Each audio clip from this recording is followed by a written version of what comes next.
Bah, le tambour parleur, il est parti 100 ans, il est revenu, bravo. Puis vous voulez que j'en fasse quoi? Ça va changer quoi de ma vie? Que dalle. Ça va changer même quoi de la vie de la Côte d'Ivoire? Ce que ça va apporter au pays fait que, écoute, il y a une partie de son patrimoine qui revient. Ouais. Donc, ce qui va être intéressant, c'est après l'arrivée du tambour.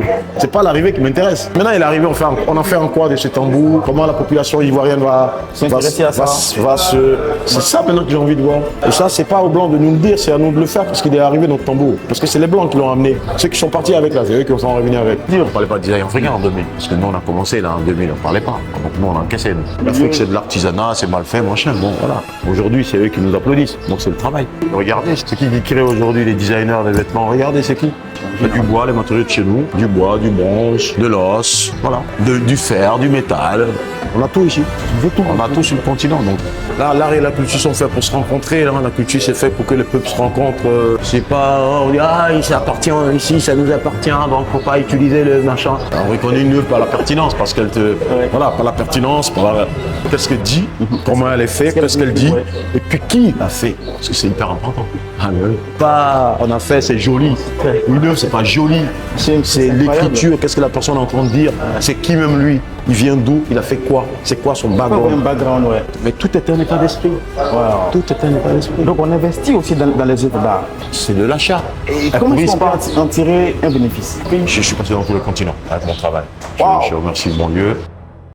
Bonjour les amis, j'espère que vous allez bien. C'est votre gars Beckham. Je vous amène aujourd'hui dans une nouvelle immersion. Je vous amène à la rencontre d'un homme pas comme les autres. C'est un artiste ivoirien qui transforme des objets simples en œuvres d'art exposées dans tout le monde entier. Entre bassines, pirogues, vraiment beaucoup de choses. Vous allez voir, entre ses mains, tout devient du design. Merci à vous de continuer à nous soutenir. Merci à l'EMPI aussi de continuer à soutenir nos reportages. Si vous habitez en Europe, aux États-Unis, au Canada, vous pouvez transférer de l'argent en Afrique gratuitement et sans frais. Lorsque vous envoyez l'argent, la personne à laquelle vous envoyez l'argent peut recevoir directement son argent dans son téléphone sans bouger par Mobile Money, Wave, MTN Mobile Money, Orange, etc. Et le plus intéressant, c'est que j'ai un code promo. Si vous utilisez mon code promo Beckham, vous aurez 10 € offerts à votre premier transfert de plus de 100 €. Voilà, assez parlé. Le lien pour télécharger l'application se trouve dans la description de cette vidéo.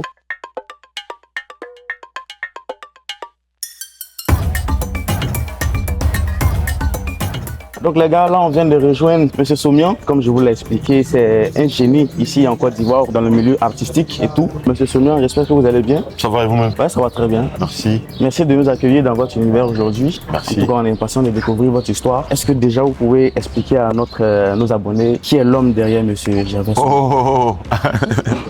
Ben merci d'être venu aujourd'hui à mon studio à Grand Bassam. Ouais. Puis c'est un jour de vernissage parce qu'on ouvre une nouvelle exposition. Ah ouais. Voilà. Donc moi c'est Jean Gervais Somian, pour ceux qui ne me connaissent pas. Voilà, je suis designer, sculpteur de profession et je pratique le design depuis les années 2000. Ouais. Et ça fait bientôt 25 ans. J'ai commencé à travailler à Paris et après je fais des va-et-vient entre Grand Bassam et Paris. Et aujourd'hui on a le studio à Grand Bassam, le showroom où je peux montrer un peu tout ce qu'on produit. Ouais. Et puis pas mal d'autres activités qu'on fait ici autour du design, de la création du design mobilier, design d'objets, design fourniture, puis des fois des installations, des sculptures et voilà. Wow, incroyable. C'est assez incroyable, j'ai vu une panoplie d'informations, d'expositions que vous avez faites un peu partout dans le monde, à Paris, au Maroc, en Suisse. Vraiment, c'est incroyable. Depuis 2001, je pense, si je ne me trompe pas. À quoi ressemble un peu l'enfance de M. Somian pour comment se retrouver dans ces... Ah non, non, moi je viens pas de ce monde, de l'art. Ah ouais? Non, je viens pas de là. Moi j'ai été formé en tant qu'ébéniste, menuisier, ébéniste, sculpteur. Voilà, c'est la formation que j'ai reçue ici en Côte d'Ivoire. D'accord. Et après, le côté design, c'est juste une envie de créer des choses que tu as dans la tête. Tu as des idées, que tu as envie de les créer. Et comme tu as déjà une profession, tu sais déjà comment on peut fabriquer une table ou une chaise ou quelque chose. Ouais. À partir de ce moment-là, tu essaies de lier les deux pour essayer de proposer ce que tu as envie de faire. Mais au-delà même de ça, c'est pas forcément créer des pièces. C'est qu'est-ce qu'il y a derrière, qu'est-ce qu'il y a derrière, qu'est-ce qu'on a envie de dire, quelle pièce on a envie de créer. Après, tout ça, c'est des choses, quand tu commences, tu ne le sais pas. Mais c'est des choses qui arrivent au fur et à mesure de travailler, au fur et à mesure des rencontres, au fur et à mesure des projets, au fur et à mesure de tout ce qui se passe. C'est comme ça qu'on construit une carrière artistique et c'est comme ça qu'on apprend aussi des choses, de ses échecs, des choix qu'on n'a peut-être pas fait, des bons ou des mauvais. C'est comme ça qu'on évolue avec, jusqu'à ce que la passion arrive pour pouvoir maintenant, peut-être pour certains, exceller. Voilà. Moi, après, au jour, c'est pas un métier. Moi, j'ai appris le métier, mais j'ai jamais pensé que vous alliez le faire un jour, en vivre peut-être. Après, c'est les circonstances de la vie qui font que je reviens au métier que j'ai appris. À partir de là, j'écris une nouvelle histoire de ma vie et elle continue. Donc voilà, ça fait bientôt 25 ans que je produis. Et aujourd'hui, j'essaie maintenant d'essayer de transmettre ce que j'ai fait à la nouvelle génération parce que ça a beaucoup de sens. Wow. Donc voilà, c'est ce que j'essaie de faire tranquillement Dans votre univers dans mon univers de création. Vous êtes né ici en Côte d'Ivoire. Je suis né en Côte d'Ivoire, mais je suis chez mes grands-parents. Ma grand-mère est de Bassam. Voilà, je suis d'ici, je suis un Bassamois. Et comment est-ce qu'un jeune Ivoirien peut se retrouver à exposer un peu partout dans le monde? Comment est-ce que Ça, c'est les parcours, hein. Je ne suis pas le seul. Je pense qu'il y a différentes personnes aujourd'hui, beaucoup d'Africains qui ont la pratique artistique, qui exposent un peu partout dans le monde. C'est le plus qui fait qu'on regarde les gens en fait. Parce qu'il y a beaucoup de designers, il y a beaucoup de praticiens dans tous les métiers. Mais c'est ceux qui ont la passion, qui ont une certaine façon d'écrire leur histoire, qui se différencient des autres. C'est comme ça, après on ne sait pas l'expliquer, mais c'est comme ça. Ouais. Moi, on va me poser la question pourquoi tu fais ça. Je fais des choses parce que j'ai envie de le faire. Ouais. Je fais des choses aussi parce que je sais où je vais. Ouais. Mais dans mes débuts, on me posait la question, je ne pouvais pas répondre comme ça. Wow. Aujourd'hui, avec l'expérience, j'ai compris où je vais depuis un moment. Donc, j'essaie de suivre cette direction. En termes de ce que je produis, qu'est-ce que j'ai envie de produire, qu'est-ce que j'ai envie de dire, parce que je ne vais pas produire tout et n'importe quoi. Ouais. Et les projets que je choisis pour y aller, je ne vais pas dans tous les projets, parce qu'il y a une certaine étape qui a été déjà franchie. On a envie encore d'aller dans d'autres étapes. Donc, je pense que la meilleure façon de faire des choses qui puissent rester dans le temps, c'est de la transmettre. Voilà. Et ça reste dans le temps par rapport à des générations. Ouais. Parce que nos sociétés sont construites de génération en génération. Chacun apporte son savoir. C'est ce qu'on essaie de faire avec les matériaux de chez nous. On essaie d'écrire notre langage, on essaie d'écrire notre histoire. Voilà. Donc ce que vous créez ici, c'est pour vraiment retracer l'histoire africaine. Comment est-ce que vous définirez votre style à vous? Écoutez, moi je laisse les autres, je sais pas moi. Ouais. Non, En fait, vous êtes là pour créer. Moi, je suis un designer. J'ai une écriture que les gens reconnaissent parce que ça fait quand même 25 ans qu'on travaille. Donc, à partir de ce moment-là, il y a quand même une histoire qui est écrite. Je définirais ma pratique du design je suis à la limite de la sculpture et du design. Je qualifie mes pièces d'œuvres d'art qui ont une fonction. C'est là où le design apparaît ou qui n'ont pas de fonction. Quand vous voyez la sculpture avec les boules dorées, c'est une sculpture. Quand vous voyez ça, c'est aussi une sculpture, mais elle peut avoir une fonction, on peut ranger. C'est cette dimension dans laquelle que je suis. C'est vers cette dimension que je vais aller. Si c'est pour produire une pièce, il y a déjà la production qu'on appelle dehors, la production au bord de la route. Donc voilà, je dis pas que c'est mauvais, c'est pas mauvais du tout, mais c'est aussi une autre pensée de production. Donc moi j'ai choisi celle-là que je défends dans un domaine artistique, des œuvres qui sont produites en petite série, en petite édition, voilà, pour avoir la qualité et la constance dans le travail. Parce que là c'est vraiment assez unique ce que vous produisez ici. J'ai envie de savoir à quel moment est-ce que vous vous dites qu'il y a quelque chose à faire, à quel moment vous comprenez que vous avez quelque chose d'unique.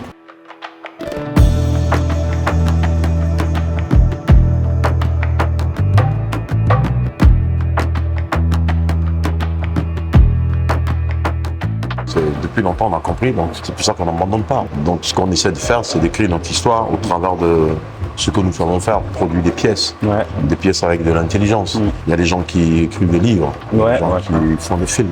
Nous, c'est ça notre film, c'est ça notre livre. On essaie de bien le produire, on essaie de donner de l'intelligence dans les matériaux, dans les choix des pièces, pour que les gens puissent aussi peut-être s'y retrouver, se poser les bonnes questions. Je me suis dit waouh, juste même waouh. Moi, c'est ça. J'essaie de proposer des pièces exceptionnelles. J'ai envie de me surprendre moi-même, donc mon travail est très éclectique. C'est très unique ce que je produis parce que l'écriture, elle est comme ça. Comme je vous ai dit, je suis ébéniste. Et je suis sculpteur. Donc voilà, c'est le mélange des deux corps de métier. C'est le mélange des deux corps de métier qui fait que ma création est celle-là. Et c'est comme ça que j'ai envie que les gens comprennent mon travail. Waouh, incroyable.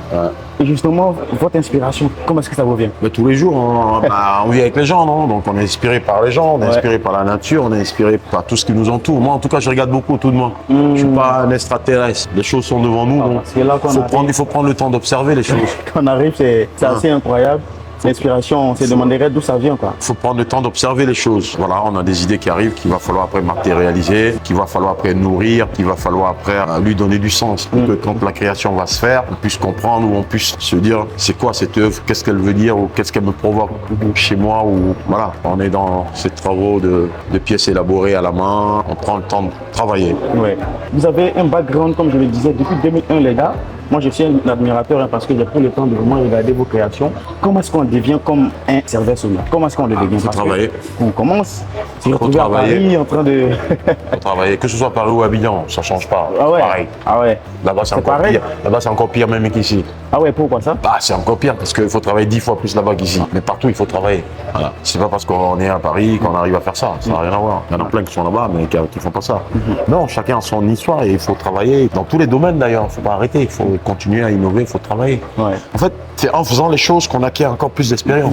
Ouais. Et c'est en faisant les choses, quand on ne les fait pas, on n'a pas. On n'est que commentateur. Ouais. Quand on est dedans, on acquiert de l'expérience et cette expérience erreurs, ouais. te fait.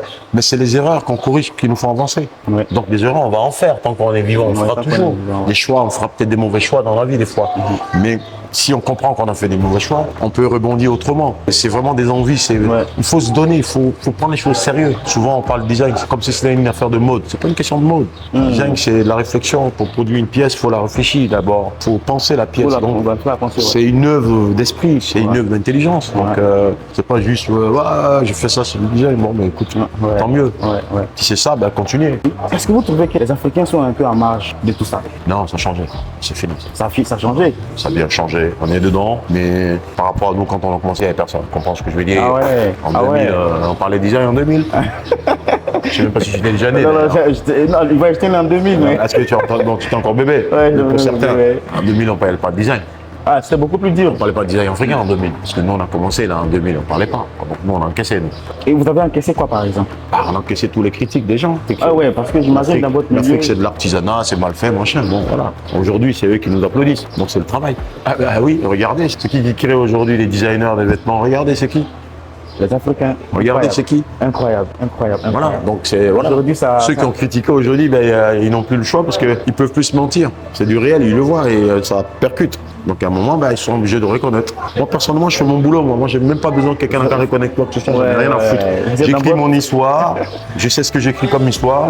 Celui qui veut être dans mon histoire, il vient. Celui qui n'a pas envie d'être dans mon histoire, j'ai aucun problème avec lui. Mais moi, après le reste, les discours, j'en ai rien à foutre. Wow. Vous êtes dans votre univers. Totalement rien à foutre. Parce que je sais ce que je produis, je sais où je vais, je sais l'écriture que j'envoie, et donc je suis assez tranquille avec. Et justement, c'est quoi la plus grosse difficulté que vous avez rencontrée dans votre parcours? Bon, on rencontre tous des difficultés de production, avec des collaborateurs, des difficultés avec les artisans. On n'a même pas fini, même là encore on est dans les difficultés. On en rencontrera toujours, mais c'est avec ça qu'il faut se forger. En fait, le négatif qu'on va te dire, le truc qui est pas bon, il faut te servir de ça pour que ça soit bon. Quand on te dit ça chez toi c'est pas top, il faut que ça soit ta force. Ce que les gens te diront, ah voilà ton défaut, il faut que ça soit ta force. Il faut que tu la transformes en qualité. C'est ça qu'on essaie de faire. Et dans vos créations, quelle est la création qui vous a le plus marqué? Non, tous. Il y en a qui sont galères, oui, mais tous. Il y en a qui sont galères, mais tous.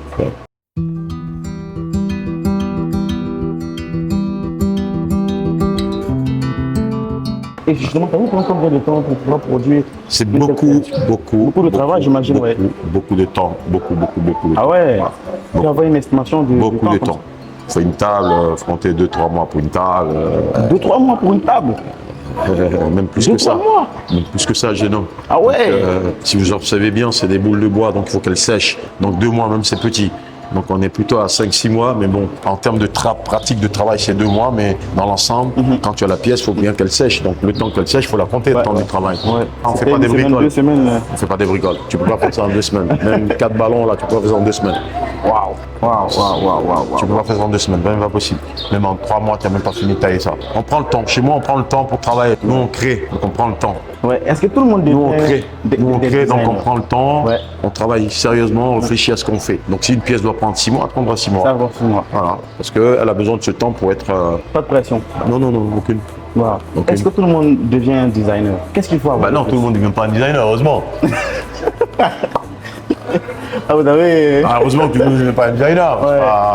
Heureusement, il faut bien des banquiers, il faut bien qu'il y ait tout le monde. Après, celui qui veut embrasser le design, c'est parce qu'il a des idées de création. C'était quelqu'un qui a envie, qui veut entrer dedans ou qui vient autodidacte, mais qui a quelque chose par rapport à la création. Sinon, moi, j'ai pas envie d'être designer. Même si j'ai appris le métier, je voulais faire autre chose. Ah ouais. Ah non. Ah non, moi, j'ai pas envie d'être. Moi, quand j'ai appris le métier, je ne m'étais pas dit demain, je vais être designer. Ah non, pas du tout. c'était vraiment la passion. Moi, j'ai appris le métier parce que j'ai pas le choix. Ouais. On me dit d'apprendre un métier parce que je voulais Non, plus aller à ok, l'école. ok. J'apprends le métier. Là, je vois, ouais. D'ébéniste et sculpteur. Ouais. Mais après, j'ai pas dit que j'allais devenir Philippe Stark ou qui que ce soit. Moi, je voulais juste apprendre le métier, passer à autre chose, quoi. C'est tout. Voilà. Mais il se trouve que le métier me rattrape. Ouais. Donc à partir de ce moment-là, quand tu veux pratiquer quelque chose, pratique-la bien, tout simplement, dans tous les domaines. Ouais. Et Voilà. justement, en Afrique, quand on voit quelqu'un qui est dans son univers, qui fait des créations qu'on ne comprend pas, on a tendance à lui coller des étiquettes. Est-ce que vous avez été victime de ça? J'en ai rien à cirer Ah ouais. du bavardage des gens, ça ne m'intéresse pas. Ah. Non. Parce que si j'écoutais le bavardage des gens, je ne serais pas là. C'est pas ça qui m'a amené là où je suis. C'est ça, le temps, l'abstinence, les hauts et les bas. C'est ça qui construit. Après, ce que les gens diront, C'est leur avis. que tu meurs ou que tu sois vivant, ils parleront. Donc moi, qu'ils prennent des micros, des choses, j'en ai rien à foutre. Ouais. Parce que ça ne m'empêche pas de travailler. Après, les bonnes critiques, j'apprécie. Ouais. Parce que les bonnes Ouais. critiques, elles font évoluer. Ouais, elles font évoluer. Mais les petites critiques, les gens qui font rien eux-mêmes, qui savent même pas ce qu'ils font, je passe pas mon temps à... clair. Ah, j'ai même pas le temps de ça. C'est clair. Non, c'est non, clair. non, non, non. C'est clair. Donc ils peuvent chanter mon produit. Vos créations, c'est quoi les matériaux que vous utilisez pour faire vos créations? Du bois, les matériaux de chez nous, du bois, du bronze, de l'os, voilà. Du fer, du métal, qu'on anoblit, qu'on travaille sérieusement. On a tout ici. On a tout sur le continent. Donc là, l'art et la culture sont faits pour se rencontrer. Là. La culture, c'est fait pour que les peuples se rencontrent. C'est pas, on dit, ah, ça appartient ici, ça nous appartient, donc faut pas utiliser le machin. Ça peut venir d'une communauté, d'une région, donc elle fait partie de notre patrimoine. Ok, mais c'est pas parce que c'est notre patrimoine que je vais pas la faire voyager, je vais pas la faire découvrir aux gens. Au contraire, j'aimerais bien faire découvrir mon patrimoine aux gens pour qu'ils comprennent comment je fonctionne, pour qu'ils viennent chez moi. Moi, je suis pas un sectaire, je suis pas le gars, ouais, faut venir. Je suis pas dans ces conneries là. S'il y a des pièces qui nous appartiennent et elles reviennent, c'est nos pièces. Ouais. Elles ont le droit de revenir parce qu'on a, voilà. C'est juste des choses simples. On va pas faire encore un. Oh, le tambour parleur qui est revenu, ça va créer. Le tambour parleur, il est parti 100 ans, il est revenu, bravo. Puis vous voulez que j'en fasse quoi? Ça va changer quoi de ma vie? Que dalle. Ça va changer même quoi de la vie de la Côte d'Ivoire? Ce que ça va apporter au pays fait que, écoute, il y a une partie de son patrimoine qui revient. Ouais. Donc, ce qui va être intéressant, c'est après l'arrivée du tambour. C'est pas l'arrivée qui m'intéresse. Oh, c'est que vous dites, c'est intéressant. C'est pas l'arrivée. L'arrivée, il est arrivé. Maintenant, il est arrivé, on en fait un quoi de ce tambour? Comment la population ivoirienne va S'intéresser à ça. C'est ça maintenant que j'ai envie de voir. Et ça, c'est pas aux Blancs de nous le dire, c'est à nous de le faire parce qu'il est arrivé notre tambour. Parce que c'est les Blancs qui l'ont amené. Ceux qui sont partis avec là, c'est eux qui sont revenus avec. Donc moi, tout ça là m'intéresse pas. Maintenant que c'est revenu chez nous, nous on en fait quoi? Qu'est-ce qu'on dit avec la société? Qu'est-ce que les Hébriers, même les Dachans, c'est ça que j'attends. C'est ça que tout le moment, je suis là, je regarde. Moi, je parle pas, je Qu'est-ce qu'on regarde. devrait faire avec ces gens-là? Ça va dans les musées, hein. C'est des pièces qui sont au musée, puis les gens vont aller voir. Ça fait partie de notre patrimoine. Voilà. Les gens vont aller, vont payer le musée, vont les regarder. Les visiteurs étrangers vont venir, vont payer, vont les regarder. J'espère que des écoles vont envoyer les enfants pour aller voir notre patrimoine. C'est un patrimoine qui nourrit un patrimoine, ça nourrit son peuple, ça nourrit une nation, ça nous guide, ça nous dit ce qu'on est, où on va. Je pense que c'est ça aussi. En ce sens, je pense que c'est positif. Après tous les discours autour de blablabla, C'est ça. Comment est-ce qu'on vit de son art? Comment est-ce qu'on vit de son art? déjà, quand on est artiste, on n'est pas artiste pour gagner de l'argent. En tout cas, on est artiste par vocation, par les tripes, par l'art. Après, si ce qu'on fait, notre art nous permet de pouvoir en vivre, parce que c'est aussi une économie, on ne va pas se mentir. Voilà, créer, c'est beaucoup de temps, beaucoup de réflexion, des fois beaucoup d'argent. Donc, c'est aussi une économie, c'est une économie de marché qu'il ne faut pas sous-estimer, comme la banque, comme beaucoup d'économies. L'industrie culturelle est une économie puissante. Donc, à partir de là, si un artiste peut vivre de son travail, mais tant mieux. Mais sinon, c'est pas ça qui l'anime avant d'être artiste. Parce que si c'était ça, il fallait qu'il aille banquier. Ou bien, Ouais. là-bas, moi, l'argent est devant toi. Voilà, il ne fallait pas faire d'école, mandat, essayer de tenter sa chance jusqu'à ce que tu vas réussir. Sur 10 qui commencent, il y a peut-être 2 ou 3 qui arrivent à... Voilà, vous voyez ce que je veux dire. Donc celui qui veut poursuivre une carrière artistique pour gagner de l'argent, il a qu'à arrêter ou changer de métier. Voilà. Bah oui, on est artiste par vocation, passion, par autre chose. ouais. Maintenant, si cette passion peut te nourrir, il ne faut pas cracher dessus. Voilà. est-ce qu'on Tu ne le peut fais en pas vivre? pour ça. Ouais. Oui, on peut en vivre. Pourquoi Ah on n'en ouais. vit pas? On en vit de tous les métiers, pourquoi on n'en vit pas? C'est comme si tu me posais la question, est-ce qu'être électricien, on peut en vivre? Mais c'est un métier, donc on doit en vivre, on peut en vivre. C'est comment on est rémunéré, comment on est payé, comment... Sinon, c'est des métiers, on doit en vivre. Et pourquoi on n'a pas en vivre parce qu'on est designer? Pourquoi un artiste n'a pas en vivre parce qu'il peint? Maintenant, après, ça dépend de ce qu'il peint. Parce que je me dis, dans le contexte africain, ça peut être. Ça n'est pas une contexte africain, ça me demande ce qu'il peint. Aujourd'hui, c'est ouvert le marché de l'art. Voilà. Est-ce que son œuvre est puissante pour qu'on puisse acheter ou pas? C'est ça. Est-ce que c'est vraiment une œuvre artistique? C'est ça. Parce que tout le monde produit pour produire. Après, je suis artiste, tout le monde produit pour produire. Hein, c'est comme ça. Et puis, quand on est jeune, ça ne marche pas comme ça. Parce que acheter une œuvre d'art, c'est de l'investissement. Ouais. Donc, je vais investir sur quelqu'un qui ne fait rien. Soit tu investis sur quelqu'un qui est son travail, tu sais qu'il ne va pas aller quelque part. Ah, À un moment, c'est ça. Oui, justement, vous avez dit quelque chose qui est très intéressant. Il faut faire une œuvre d'art. Comment est-ce qu'on reconnaît une œuvre? On reconnaît une œuvre par la pertinence, parce qu'elle te. Voilà, par la pertinence, déjà par qu'est-ce qu'elle dit, comment elle est faite, qu'est-ce qu'elle dit, et puis qui l'a fait. Parce que c'est hyper important. Ah, mais oui. Ah ouais, qui l'a fait? Ah, mais oui, monsieur. Vous avez un an, lui, il a un an. Donc, il y a des lignées, il y a des traces. Qui a fait l'œuvre? C'est quoi son parcours? Il a fait quoi avant? Il sort d'où? C'est ça. Pour qualifier, quantifier une œuvre. C'est pas, on a fait, c'est joli. Une œuvre, c'est pas joli. C'est l'écriture, qu'est-ce que la personne est en train de dire. C'est qui même lui. Il vient d'où? Il a fait quoi? C'est quoi son background? Un background, ouais. C'est quoi son truc? Il est incognito dans le monde, il a fait ça. Ah bon, pourquoi? On va chercher à comprendre. Mais lui qui a fait ça là, il a fait quoi? Ah, il était là-bas, il a fait ça, il a fait ça. Ah, on comprend pourquoi. C'est tout ça. C'est pas genre on saute dans le truc et puis voilà. Non, sinon c'est trop facile. C'est trop facile, ouais. Aïe. Non, pourquoi est-ce qu'on ne pose pas cette même question dans d'autres secteurs? Que c'est toujours dans le secteur de l'art. Ah ben non. C'est unique, ouais. Ben oui, c'est dans tous les secteurs. Si ton boulot n'est pas au point, on va payer. C'est pas compliqué. Si ton boulot ne percute pas, les gens ne vont pas lui mettre l'argent dessus. Wow. Toi-même, ou bien? Ouais, justement. Ouais. Alors, quand on regarde si tu quelqu'un de blabla, t'allais payer. C'est intéressant que vous dites, quand on regarde un film, il y a un richissime qui va venir acheter un tableau. On ne sait pas pourquoi il l'achète, mais c'est parce qu'il y a un vice avec lui, justement. Mais il y a toute une économie, il y a tout un truc autour, il y a tout un écosystème. Donc ce gars-là qui vient, on sait pourquoi il arrive. Il sait pourquoi il est venu là. Moi, les gens, ils quittent Abidjan, ils viennent ici. Ça, pourquoi ils viennent là? J'ai jamais compris, les gars. Ils quittent Abidjan, ils viennent là, il sait pourquoi il est venu. Donc, parce qu'il a besoin de mon écriture. C'est comme toi, quand tu es chez toi, quand tu vas acheter des musiques là, tu achètes des musiques, des musiciens que tu aimes ou que tu n'aimes pas. Ah ouais, justement que j'aime. Ah, pourquoi? Parce que quand tu mets là, tu es bien dans ta tête, tu danses. Mais le mec, c'est pareil. Il va acheter l'œuvre quand c'est chez lui, il est là, waouh, lui aussi, il est bien, il danse. C'est exactement Ah ouais, c'est un état d'esprit.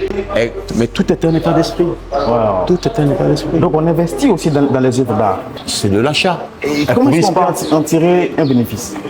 Si tu achètes quelque chose à 5 000 aujourd'hui, que la personne demain vaut 10 000, tu as déjà gagné une marge de 5 000. Ah ouais, ça repose sur vous. Ça repose sur ce qu'il a acheté, c'est ça qui est son investissement. Mais cet investissement-là, pourquoi il met l'argent? Parce qu'il a confiance à l'artiste. C'est tout. Oui, il se dit, je fais un pari sur ce jeune artiste. C'est ça un collectionneur, c'est ça aussi un mécène, c'est ça. Wow. Voilà. C'est ça quelqu'un qui est passionné d'art. Franchement, j'adore cet échange, c'est vraiment sans filtre. Est-ce que vous pouvez nous présenter un peu quelques-unes de vos œuvres ici? Oh, écoute, ça, c'est la collection que j'ai créée là, c'est la collection Tambour. C'est une nouvelle collection. Une nouvelle collection que je présente. L'exclusivité, les amis, là. Voilà, donc ici, c'est la collection Tambour, c'est comme des tam-tams. C'est plein de cymbales. Quand tu regardes tout ça, tu as l'impression d'avoir des gambés, des tam-tams. Tu vois des batteries musicales. Donc, c'est vraiment la musique qui m'a permis de. C'est les tambours qui m'ont inspiré. Voilà. C'est les tambours qui m'ont inspiré à créer toute la collection. C'est pour ça vous retrouvez les ronds partout, écrits dans différentes écritures, comme des tam-tams. Et pour la première fois, je présente toute une série en bronze. C'est la première fois que je fais du bronze dans mon travail, où j'introduis le bronze dans mon travail, c'est que le bois est moulé pour devenir du bronze. Donc voilà, on a là en bois, là on l'a en bronze. Voilà, c'est vraiment ça que j'avais envie de. Le message que vous voulez véhiculer avec cette collection? Et écoutez, ceux qui ont envie de voir des merveilles viennent à Bassam. Ceux qui ont envie de voir encore ce que je propose viennent voir des produits de qualité faits en Côte d'Ivoire, ici, travailler avec beaucoup de qualité, beaucoup d'ingéniosité. Donc moi, c'est une très très belle collection. En plus, j'ai invité des amis artistes à présenter des toiles. Donc je pense que la collection Tambour est hyper intéressante. La première que j'avais présentée à Dakar pendant la Biennale, c'était la table. Et puis là, j'ai complété toute la collection pour avoir une collection assez complète, en tout cas pour le projet Tambour 2026 de ma collection. Bonne chance à vous pour Dakar. Mais en tout cas, est-ce que vous pouvez nous dire les pays que vous avez fait, par exemple? Vous avez beaucoup voyagé? Beaucoup de pays? Je suis passé dans tous les continents avec mon travail. Wow. Je remercie mon Dieu, voilà. Mais je ne vais pas me plaindre. Je suis passé dans tous les continents avec mon travail, qui continue de voyager, qui continue de parcourir le monde. Donc si c'est mon travail qui part, c'est comme si c'était la création ivoirienne qui voyage au travers le monde. C'est ça qui est intéressant. C'est la qualité de nos artisans, c'est la qualité de nos productions qui voyagent. Et c'est ça l'excellence, et c'est ça qui est intéressant de montrer à l'étranger. Ce que nous savons faire de qualité, c'est ça qui est important. C'est ça qui est important. Yes. Les amis, on se retrouve à la fin. Merci beaucoup de nous avoir accordé cette interview. Merci à vous. Quel est le dernier message que vous pouvez dire à ceux qui nous regardent pour venir ici à Bassam? S'ils ont envie de changer un peu d'air, s'ils ont envie de voyager un peu dans le monde des arts, découvrir des choses assez particulières, du mobilier, de la sculpture, et puis un petit voyage à Bassam, ça fait pas de mal. Voilà. Aujourd'hui, Bassam, on mange pas seulement que du poulet et du poisson au bord de l'eau, mais voilà. Aussi de l'art. Il y a de l'art, il y a des espaces qui sont ouverts et qui continuent d'ouvrir. Donc voilà, on vient aussi pour se nourrir la tête ou l'esprit. Ah, incroyable. Ok. Merci beaucoup. En tout cas, au plaisir. Merci. Merci beaucoup. Et à bientôt.